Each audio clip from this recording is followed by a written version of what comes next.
Janine, sinasabong ng mga fans kay Kim.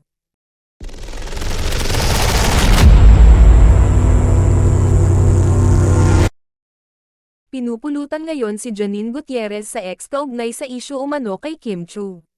Nagdemand daw ito sa programang Asap Natin To. Sinimulan ni Atjana Sibalino sa kanyang ex-post ang blind item tungkol sa isang aktres na umano'y nagdemand o request sa mga staff na huwag silang pagsamahin ng isang actress queen sa isang performance. Say sa blind item, "Oh, shucks.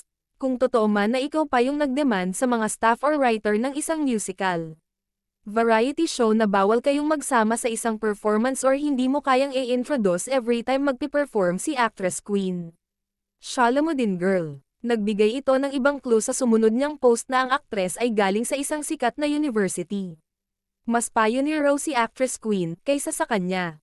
At anak daw ito ng isang celebrity.